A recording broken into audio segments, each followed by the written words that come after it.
வணக்கம். இது people English series. இந்த வீடியோல ரொம்ப பேசிக்கான ஒரு விஷயம் கத்துக்க போறோம். Over here and over there. Here, there அப்படின்னு ரொம்ப காமனா நம்ம யூஸ் பண்ணுவோம். நாம இந்த சீரிஸ் ஸ்டார்ட் பண்ணப்போ ஒரு வீடியோ போட்டோம். 2 வேர்ட் சென்டென்சஸ் ரொம்ப சிம்பிளா எந்த டென்ஸும் இல்லாம எப்படி சின்ன சின்ன சென்டென்சஸ் ஃப்ரேம் பண்றது அப்படின்னு பார்த்தோம். அப்ப கூட நம்ம சொன்னோம், இங்க உட்கார், சிட் ஹியர், ஸ்டாண்ட் தேர் இந்த மாதிரிலாம் நம்ம சொன்னோம். ஹியர் அண்ட் தேரை யூஸ் பண்ணி நிறைய சின்ன சின்ன சென்டென்சஸ். ஆனா முக்கியமான விஷயம் என்ன அப்படின்னா, நாம இஎஸ்எல் அதாவது இங்கிலீஷ செகண்ட் லாங்குவேஜா கத்துக்கிறவங்க, இந்த மாரி ஹியர், தேர மட்டும் தான் நம்ம யூஸ் பண்றோம். ஆனா ஒரிஜினலா இங்கிலீஷ மதர் டங்கா வச்சு பேசுறாங்க பார்த்தீங்களா, நேட்டிவ் ஸ்பீக்கர்ஸ். அவங்க வெறுமனே ஹியர், தேர மட்டும் இல்ல, ஓவர் ஹியர், ஓவர் தேர தான் ஸ்போக்கன்ல ரொம்ப காமனா யூஸ் பண்ணுவாங்க. ஸோ இந்த ஹியர், தேருக்கும் ஓவர் ஹியர், ஓவர் தேருக்கும் என்ன டிஃபரன்ஸ்? எப்ப யூஸ் பண்ணணும்? எப்படி யூஸ் பண்ணணும்? அப்படின்றத கத்துக்க வேண்டியது ரொம்ப முக்கியம். ஏன் நான் வெறுமனே எல்லா இடத்துலயும் ஹியர், தேர யூஸ் பண்ணா பத்தாதா? அப்படின்னு உங்களுக்கு தோணலாம். ஆனா ஒரு சின்ன எக்ஸாம்பிள் பார்த்தா, நம்ம ஜெனரலா சொல்லுவோம் இல்லையா? "இங்க வா" அப்படின்னு சொல்லுவோம். "கம் ஹியர்" அப்படின்னு நம்ம சொல்லுவோம். ஆனா நேட்டிவ் ஸ்பீக்கர்ஸ் கம் ஹியர்ன்னு தனியா சொல்லவே மாட்டாங்க. வெறுமனே ஃபிரெண்ட்ஸ் கிட்ட, குழந்தைங்க கிட்ட பேசுறப்போ, அப்பவும் கூட வெறுமனே கம் ஹியர்ன்னு இல்லாம, "கம் ஹியர் ப்ளீஸ்" இல்லன்னா "good you come here please" அப்படியெல்லாம் சேர்த்து தான் சொல்லுவாங்க. ஸோ வெறுமனே கம் ஹியர் அப்படின்னு ஆர்டர் மாதிரி சொல்லவே மாட்டாங்க. ஸோ அது வந்து பொலைட்டா சொல்றது கிடையாது அப்படின்றது ஜென்ரலா அவங்க சொல்றது. ஸோ குழந்தைங்க கிட்ட சொல்றப்ப கூட நம்ம வந்து நம்மளுடைய டோன ரொம்ப சாஃப்ட்டா வச்சுட்டு கம் ஹியர் அப்படின்னு தான் நம்ம சொல்லுவோம். கம் ஹியர் அப்படிலாம் ஆர்டர் மாதிரி நம்ம ஜென்ரலா சொல்ல மாட்டோம். ஸோ நம்ம கம் ஓவர் ஹியர் அப்படின்றது தான் அவங்கள பொறுத்த வரைக்கும் பொலைட்டான ஒரு டெர்ம். ஸோ அவங்க கூட ஒர்க் பண்றவங்க, புதுசா வீட்டுக்கு வந்தவங்க, அவங்க கிட்ட எல்லாம் நம்ம வந்து கம் ஹியர் அப்படின்னு சொல்ல மாட்டோம். Good you come over here? Good you come over here and sit with me? இப்படியெல்லாம் நம்ம வந்து சொல்லலாம். ஸோ இதுதான் அவங்கள பொறுத்த வரைக்கும் பொலைட்டா சொல்றது. சரி. அடுத்தது நம்ம தெரிஞ்சுக்க வேண்டிய மிக மிக முக்கியமான விஷயம் என்ன அப்படின்னா, கம் ஓவர் ஹியரை யூஸ் பண்றப்போ, நமக்கும் அதாவது யார் பேசுறோமோ அவங்களுக்கும், யார் கேட்குறாங்களோ அந்த லிசனருக்கும் நடுவுல நெறைய டிஸ்டன்ஸ் இருக்கணும். நெறைய டிஸ்டன்ஸ்னா, இப்ப 2 அடி தள்ளி உங்க ஃப்ரெண்ட் நிக்கிறார் அப்படின்னா, அவர்கிட்ட "இங்க வா உனக்கு ஒரு சீக்ரெட் சொல்றேன்" அப்படின்னு சொல்றதுக்கெல்லாம், "ஏய் come over here, I will tell you a secret" அப்படின்னு சொல்ல மாட்டோம். ஸோ பக்கத்துல தான் நிக்கிறார் அப்படின்னா, "ஏய் come here, I will tell you a secret" அப்படின்னு மட்டும் தான் நம்ம சொல்லுவோம். பட் கொஞ்சம் தள்ளி ஒரு 5, 6 அடி தள்ளி ஒரு ரூம்லயே ஒரு பக்கம் நீங்க, இன்னொரு பக்கத்துல அவரு அப்படி உட்காந்துருக்கணும். "ஏய் இங்க வா" அப்படின்னு கூப்பிடுறதுக்கு தான் நம்ம "ஏய் come over here, I will tell you a secret" அப்படின்னு நம்ம சொல்ல முடியும். ஸோ கண்டிப்பா இடையில கொஞ்சம் டிஸ்டன்ஸ் இருக்கணும். அது ரொம்ப ரொம்ப முக்கியமான விஷயம். அதே மாதிரி இந்த மாரி come here, come over here இது மட்டும் தான் சொல்லுவோமா? அப்படின்னா அப்படி இல்ல. எல்லா சென்டென்ஸ்லயுமே ஹியர்க்கு பதிலா ஓவர் ஹியர்ன்னு நம்ம யூஸ் பண்ணலாம். ஆனா இப்ப இந்த எக்ஸாம்பிள் பாருங்க. 2 பேர் ஒரே ஊரை சேர்ந்தவங்க பேசிட்டு இருக்காங்க. "நீங்க இந்த ஊர்ல எத்தன வருஷமா இருக்கீங்க?" அப்படின்னு கேட்டா, "நான் இந்த ஊர்ல பல வருஷங்களாக இருக்கிறேன்" அப்படின்னு நம்ம சொல்லணும். ஸோ இந்த மாரி ஃபார் மெனி இயர்ஸ் அப்படின்னு வந்தாலே நம்ம வந்து பிரசன்ட் பெர்ஃபெக்ட் கன்டினியூஸ் டென்ஸ்ல யூஸ் பண்ணுவோம் இல்லையா? இங்க நான் இந்த ஊர்ல பல வருடங்களாக வசிக்கிறேன், இருக்கிறேன் அப்படின்னு நம்ம சொல்லணும்.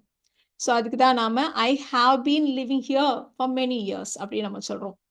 இந்த இடத்துலயும் I have been living over here for many இயர்ஸ்ன்னு சொல்லலாமா? அப்படின்னு கேட்டா, அந்த மாதிரியும் நம்ம சென்டென்ஸ்ல சொல்லுவோம். ஆனா, ஒரே ஊரை சேர்ந்தவங்க பக்கத்துல இப்படி நின்னு பேசுறப்ப எல்லாம் நம்ம ஓவர் ஹியர்ன்னு நம்ம சொல்ல மாட்டோம். எப்ப நம்ம சொல்லுவோம் அப்படின்றதையும் நம்ம அடுத்தடுத்து பார்த்துட்டே வரலாம். ஸோ நம்ம இப்போதைக்கு கத்துக்கிட்ட விஷயம், கம் ஓவர் ஹியர் அதாவது ஓவர் சேர்த்து சொல்றது.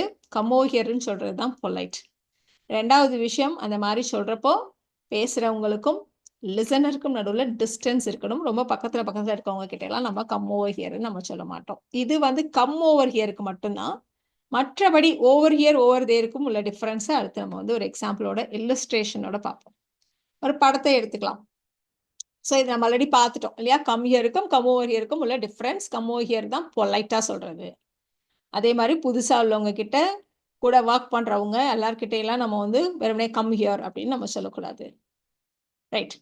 இப்போ ஓவர் ஹியர், ஓவர் தேர் இது என்ன அப்படின்னு நம்ம பார்க்க போறோம். நம்ம ஃபர்ஸ்ட் பார்க்க போறது ஓவர் தேர். அதுக்கு என்ன அர்த்தம்னா, அதோ அங்க அப்படின்னு சொல்றது தான் ஓவர் தேர். ஸோ அங்க, அதோ அங்க அதுதான் டிஃபரன்ஸா அப்படின்னா, இப்போ நீங்க ஒரு ஒரு இடத்துல இருக்கீங்க. இது நீங்கன்னு வச்சுக்கலாம். ஒருத்தர் ஒரு பார்சல் எடுத்துட்டு வரார். ஒரு பேக்கேஜ் எடுத்துட்டு வரார். "இத நான் எங்க வைக்கட்டும்? Where should I keep it?" அப்படின்னு கேட்கிறார். அப்போ நீங்க பாயிண்ட் பண்ணி சொல்றீங்க. "அதோ அங்க, அங்க வைங்க." அப்படி நீங்க பாயிண்ட் பண்ணி சொல்றீங்க. அப்போ ஓவர் தேர் அப்படின்னு நம்ம சொல்லுவோம். ஸோ 2 பேருக்கும் நடுவில் டிஸ்டன்ஸ் இருக்கு. பட் இந்த இடத்துல நம்ம ஓவர் ஹியர் சொல்லலை, ஓவர் தேர் தான் சொல்றோம். ஸோ நம்ம காட்டுறது எங்க வைக்கணும் அப்படின்னு சொல்லிடுற இடம் நம்ம கிட்டேந்து தள்ளி எட்டி இருக்கு, அதோ அங்க வைங்க.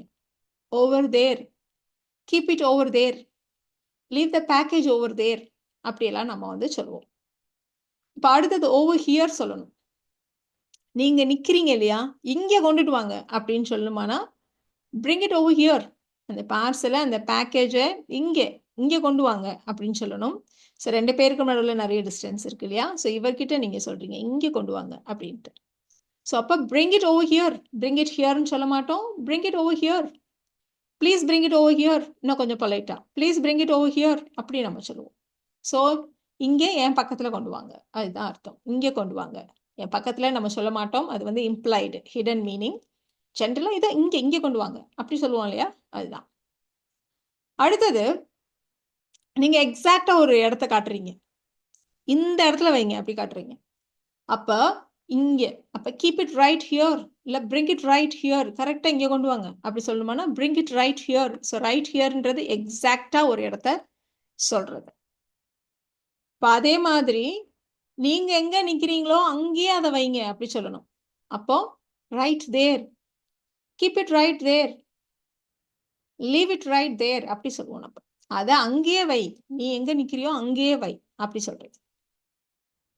ஸோ ஓவர் ஹியர் அப்படின்னா நம்ம பக்கத்துல கொண்டு வான்னு அர்த்தம். ஓவர் தேர்னா வேற ஏதோ ஒரு இடத்த காட்டி அங்கன்னு சொன்னோம்.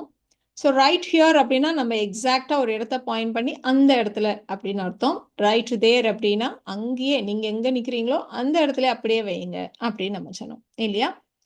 ஸோ ஓவர் ஹியரை யூஸ் பண்றப்போ நமக்கு பக்கத்துல, நமக்கும் யார்கிட்ட நம்ம பேசுறோமோ அவங்களுக்கும் நடுவில் டிஸ்டன்ஸ் இருக்கணும்.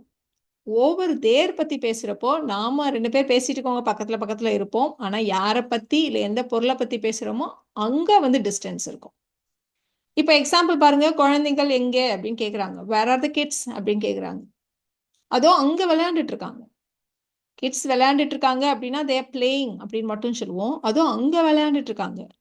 ஸோ பேசிட்டு இருக்கவங்களுக்கும் குழந்தைகளுக்கும் நடுவில் நிறைய டிஸ்டன்ஸ், அப்பதான் ஓவர் தேர் சொல்ல முடியும். So they are playing over there, the kids are playing over there அப்படி சொல்லுவோம். ஸோ ஓவர் தேர் அப்படின்னாலே பாயிண்ட் பண்றதுன்னு அர்த்தமா, இந்த மாதிரி கையை காமிச்சு சொல்லணுமா அப்படின்னா அப்படியே அர்த்தம் இல்லை. நம்ம ஒரு இல்லஸ்ட்ரேஷனுக்காக போட்டிருக்கோம். இப்போ இந்த எக்ஸாம்பிள் எடுத்துக்கோங்க. ஒருத்தர் வந்து கேட்குறாரு மளிகை கடை எங்க இருக்கு அப்படின்னு கேட்குறாரு. சரி, உங்க கண் பார்வை படக்கூடிய தூரத்துல, கையை காட்டி சொல்லக்கூடிய தூரத்துல இருக்குன்னு வச்சுக்கோங்க. அதோ அங்க ஒரு கோயில் இருக்குல்ல அதுக்கு பக்கத்துல இருக்கு அப்படி சொல்லலாம். ஸோ எனிவே நீங்க 2 பேரும் பக்கத்துல இருக்கீங்க, உங்களுக்கும் அந்த கடைக்கும் நடுவில் நிறைய கேப் இருக்கு, நிறைய டிஸ்டன்ஸ் இருக்கு. ஓவர் தேர் சொல்றோம். The grocery store is over there next to the temple. அதோ அங்க கோயில் இருக்குல்ல அதுக்கு பக்கத்துல இருக்கு. The grocery store is over there next to the temple அப்படி சொல்லுவோம். இப்ப நீங்க பார்க்கக்கூடிய டிஸ்டன்ஸ்ல டெம்பிள் இல்லை, பட் சாதாரணமா நம்ம சொல்லுவோம் அங்க கோயில் இருக்குல்ல அதுக்கு பக்கத்துல இருக்கு அப்படின்னு நம்ம சொல்லுவோம். ஸோ பாயிண்ட் அவுட்லாம் பண்ணாம சொன்னாலும் அப்பவும் நாம the grocery store is over there next to the temple அப்படின்னு நம்ம சொல்லலாம். இப்போ அம்மா வந்து கிச்சன்ல இருக்காங்க, நீங்க போய் கேக்குறீங்க என் புக்கு எங்கம்மா இருக்கு அப்படி கேக்குறீங்க. ஸோ கிச்சன்ல பேசிக்கிறவங்க கிச்சன்ல இருக்காங்க, புக்கு இங்கே ஷெல்ஃப்ல இருக்கு. ஸோ நிறைய டிஸ்டன்ஸ் இருக்கு. ஓவர் தேர் சொல்றப்போ பேசிக்கிறவங்களுக்கும் யாரை பத்தி பேசுறோமோ எந்த பொருளை பத்தி பேசுறோமோ அங்கதான் டிஸ்டன்ஸ் இருக்கணும். உன் புக்கு அங்க ஷெல்ஃப்ல இருக்கு, your book is over there on the shelf, your book is over there on the shelf. இப்போ ரூம்ல இருக்க ஒருத்தவங்க கிட்ட நீங்க சொல்றீங்க நான் இங்க இங்க டேபிள் மேல வச்சுட்டேன் அப்படி சொல்றீங்க. ஸோ டிஸ்டன்ஸ் உங்க 2 பேருக்கும் நடுவில் டிஸ்டன்ஸ் இருக்கு. நீங்க உங்க பக்கத்துல இருக்கிற இடத்த பத்தி பேசுறீங்க. நான் இங்க டேபிள் மேல வச்சுட்டேன் கீய அப்படி நம்ம கத்தி சொல்லுவோம் இல்லையா. ஸோ வைத்து விட்டேன் அப்படின்னு சொல்றதுனால present perfect tense. I have left the keys over here on the table. I have left the keys over here on the table அப்படி நம்ம சொல்லுவோம். நான் இங்க வச்சுட்டேன் சாவியை மேஜை மேல அப்படி சொல்லுவோம் இல்லையா, அந்த மாதிரி சொல்றதுக்கு. ஸோ ஓவர் ஹியர் யூஸ் பண்றப்போ பேசுறவங்களுக்கும் கேட்கறவங்களுக்கும் நடுவில் டிஸ்டன்ஸ். அடுத்தது ஓவர் ஹியர் எங்க யூஸ் பண்ணுவோம் அப்படின்னா, நம்ம வந்து ஃபோன்ல பேசிட்டு இருக்கோம், நம்ம ஃப்ரெண்ட்ஸா இருக்கலாம், யாரா விட வேணா இருக்கலாம், நம்ம வந்து ஃபோன்ல பேசிட்டு இருக்கோம், அப்ப டிஸ்டன்ஸ் இருக்கு இல்லையா. ஸோ ஃபோன்ல பேசிக்கிறவங்க ஒரே ஊரை சேர்ந்தவங்களா இருக்கலாம், ஒரே தெருவா இருக்கலாம், ஒரே வீடு கிடையாது. ஒரே தெருவா இருக்கலாம், ஒரே ஊரா இருக்கலாம், வேற வேற ஊரா இருக்கலாம், ஒரே கண்ட்ரியா இருக்கலாம், வேற வேற கண்ட்ரியா கூட இருக்கலாம். அதனால நம்ம வந்து ஃபோன்ல பேசிக்கிறோம். இப்போ நீங்க இன்வைட் பண்றீங்க உங்க ஃப்ரெண்ட. இன்னைக்கு நைட் டின்னருக்கு இங்க வா அப்படின்னு நம்ம சொல்றோம். நான் இருக்கிற அந்த லொகேஷனுக்கு நம்ம வந்து கூப்பிடுறோம். நம்ம சாதாரணமா இந்த இடத்துல கம் ஹியர் அப்படின்னு சொல்லக்கூடாது. Come over here. இங்கே நான் இருக்கிற இடத்துக்கு சாப்பிட வா. ஸோ கம் ஓவர் ஹியர் எதுக்கு? டின்னருக்கு. For dinner. பொதுவா நவுன்னா ஃபார்ன்னு சொல்லுவோம் இல்லையா? So for dinner. இன்னைக்கு night. Tonight. Come over here for dinner tonight. அப்படி நாம இன்வைட் பண்ணுவோம். அதே மாதிரி பார்ட்டியா?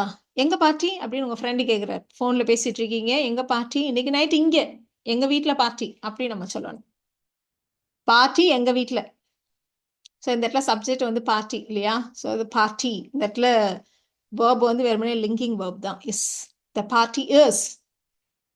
எங்க வீட்ல. இங்கே எங்க வீட்ல அப்படின்னு நம்ம சொல்றோம். ஸோ அதனால over here at our house tonight. இந்த ஆர்டரே பாருங்க. எங்க எப்போ அப்படிதான் சொல்லுவோம் இல்லையா? So the party is over here at our house tonight அப்படி நம்ம சொல்லுவோம். அதே மாதிரி ஃபோன்ல பேசிட்டு இருக்கீங்க. இங்க மழை பெய்யுது அப்படின்னு நம்ம சொல்லுவோம். அப்போ நம்ம எப்படி சொல்லணும்? இட் இஸ் ரெய்னிங் ஹியர் அப்படி சொல்ல மாட்டோம். It is raining over here அப்படி நம்ம சொல்லுவோம். இங்க எங்க ஊர்ல நாங்க இருக்கிற இடத்துல மழை பெய்யுது. It is raining over here அப்படிதான் சொல்லுவாங்க. அதே மாதிரி அங்க எல்லாம் எப்படி போயிட்டு இருக்கு அப்படி கேட்போம் இல்லையா? ஸோ அங்க எப்படி போயிட்டு இருக்கு? வாழ்க்கையெல்லாம் எப்படி இருக்கு? என்ன நடக்குது? அப்படிலாம் நம்ம கேட்போம் இல்லையா? ஸோ அங்க தேர் இல்ல over there. So how is life over there அப்படிதான் நம்ம கேட்போம். How is life over there. இப்ப நம்ம ஃபர்ஸ்ட் சொன்ன எக்ஸாம்பிள் எடுத்துக்கலாம். இந்த ஊர்ல நான் பல வருஷமா இருக்கேன் அப்படின்னு நம்ம சொல்லணும். ஒரே ஊரை சேர்ந்த 2 பேர் பேசிட்டு இருக்கப்போ 2 பேருமே ஒரே ஊர் தான். அப்படி சொல்றப்போ இந்த ஊர்ல தான் நான் ரொம்ப வருஷமா இருக்கேன் அப்படின்னு சொல்றதுக்கு I have been living here for many years அப்படின்னு மட்டும் தான் நம்ம சொல்லுவோம். ஆனா வேற வேற ஊர்ல இருக்க. இப்போ இன்னொரு ஊர்ல இருக்க உங்க ஃப்ரெண்ட் கிட்ட நீங்க போன்ல பேசுறீங்க. நான் இப்போ சென்னையில இருக்கேன் அப்படின்னு நீங்க சொல்றீங்க. சென்னையிலயா? எப்பல இருந்து நீ சென்னையில இருக்க அப்படின்னு அவர் விசாரிக்கிறார். ரொம்ப நாள் கழிச்சு பேசுறப்போ. நான் பல வருஷமா சென்னையில தான் இருக்கேன் அப்படின்னு நீங்க சொல்றீங்க. ஸோ 2 பேரும் வேற வேற ஊர்ல இருந்து பேசிக்கிறீங்க. அப்பதான் நாம I have been living over here for many years அப்படின்னு நம்ம சொல்லுவோம். ஸோ இங்கே 2 சென்டென்சஸ் இருக்கு நீங்க ட்ரை பண்றதுக்கு. ஸோ இந்த வீடியோல நாம over here over there here and there என்ன டிஃபரன்ஸ், எப்போ ஓவர் ஹியர் ஓவர் தேரை யூஸ் பண்ணணும் அப்படின்றத பத்தி டீட்டெயிலாக தெரிஞ்சுக்கிட்டோம். இந்த வீடியோ உங்களுக்கு யூஸ்ஃபுல்லாக இருக்கும்னு நினைக்கிறேன். Thank you so much.